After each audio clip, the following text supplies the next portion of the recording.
Hi, and welcome to the show. Rate and review at kevinmd.com/rate. Subscribe at kevinmd.com/podcast. Today, we welcome back on the show Marc Nelson. He's a scientific researcher. His KevinMD article is titled, Why Body Type Standards Are Wrong in Measuring Health. Marc, welcome back to the show. Thank you for having me on, Doctor. For those who didn't get a chance to listen to our first episode together, just briefly share your story and journey to where you are today. Yeah, when I was young, I noticed that my body was different than many of my peers. I had skinny fat all over. At the time, there wasn't a term skinny fat. And because the BMI is the current standard, I was always well within my safe BMI, but I was lacking muscle and muscle mass all over my body. And I have dealt with that my entire life. And so I started the scientific research so that I could start to bring forward the data to show that not everyone is born in a body type 1, the standard body type 1, which you find in any scientifically approved human body anatomy book. And I have been held to that standard my entire life, even though I've had skinny fat all over my body. So that's how I started with the scientific research. This is our first episode. It certainly enlightened me when it comes to skinny fat or normal weight obesity. So, in general, when you talk to other healthcare professionals, how prevalent is the acceptance of the concept of skinny fat or normal weight obesity? Not very. It's definitely an up and coming term. It's become more accepted in the last decade or so. But again, because the BMI is the scientific standard and the BMI fails to calculate any form of skinny fat, just as the body type 1 fails to incorporate any form of skinny fat, or the BMR, it's simply not accepted right now, which is what our scientific research is looking to do, is improve the scientific body type standards so that they are more accurate. Yeah. All right. So let's talk about your KevinMD article and talk about some of those traditional measures of health, why body type standards are wrong in measuring health. Now, how did this article come together? Well, our goal here at Fellow One Research is to strengthen the current standards. We are scientists. We believe in science, and we believe in having standards. That's how medicine and science works. Is we have data, we have definitions, and we have standards that we can hold patients to.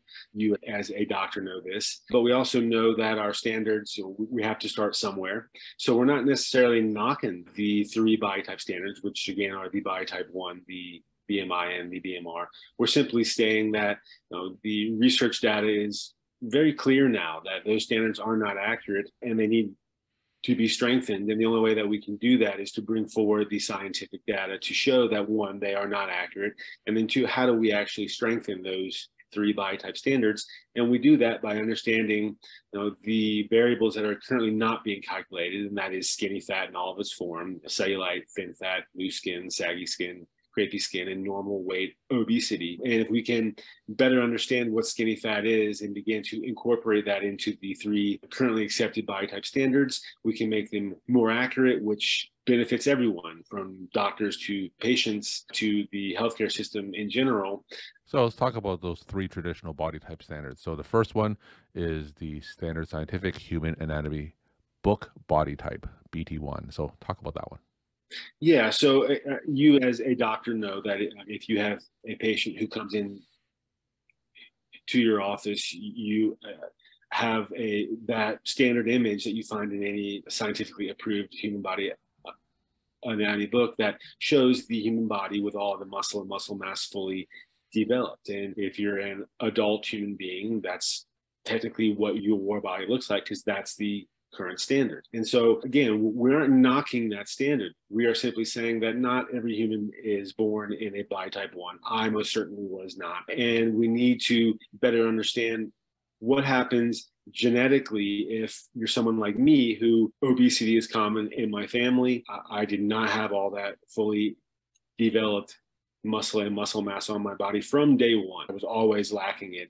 And in place of that muscle and muscle mass was skinny fat. And I pointed it out very early on. When I was around 8 years old, I pointed out to my parents and the doctors. And again, because I was well within my safe BMI weight range, nothing else really mattered, because that was the standard. And if you're within your safe BMI, you're automatically a body type 1, and that's just how it is. So that's one of the reasons why our scientific data is looking to incorporate skinny fat into both the body type 1 and the BMI calculation, so that we better understand it and we can better diagnose and deal with diet, exercise, and lifestyle and such.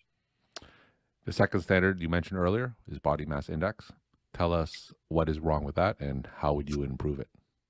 So it came about in the 1800s and became the official standard in the mid 1980s. And again, we believe in having standards, so we're not necessarily saying that we should get rid of the BMI, but it fails to calculate any form of skinny fat. So if you think of somebody like Dwayne Johnson, The Rock, or Brock Lesnar, who's a WWE, anyone like that who has excess muscle and muscle mass on their body, it also fails to calculate excess muscle and muscle mass. So the BMI right now fails to calculate any form of skinny fat. It fails to calculate excess muscle and muscle mass. And it's not necessarily a difficult fix. It's just understanding, that skinny fat is a real thing. How do we define skinny fat so that we can add it into the BMI calculation?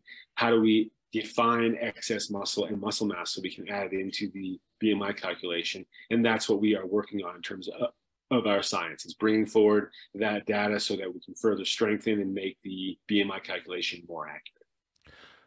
So would it be a modifier to the formula? If we were living in your ideal world, how would you modify the BMI to account for skinny fat?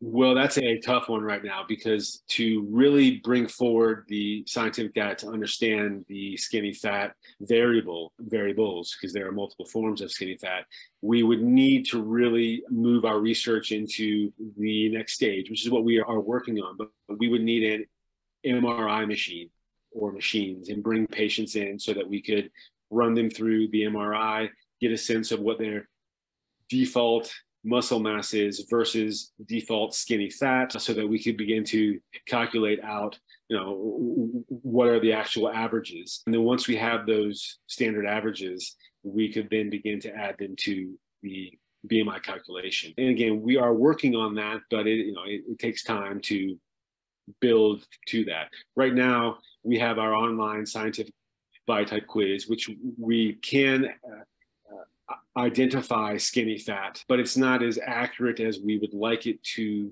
be, so that we could truly bring forward the skinny fat variable and add it to the BMI calculation. So as it currently stands, there is no straightforward measure that can account for skinny fat. Is that correct?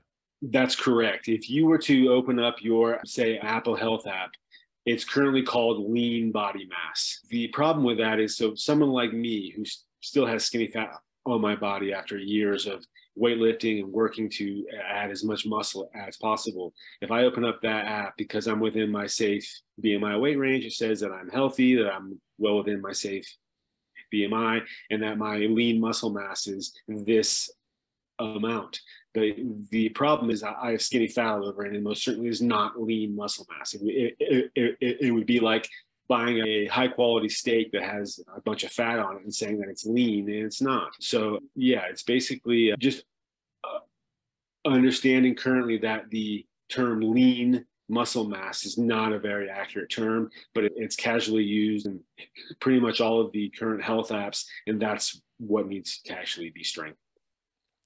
The third standard to talk about is the basal metabolic rate. So talk about that one. Yeah, so again, it's a valid scientific standard. We need to know how many calories daily our specific body requires just to do its basic function, and that's what the BMR does.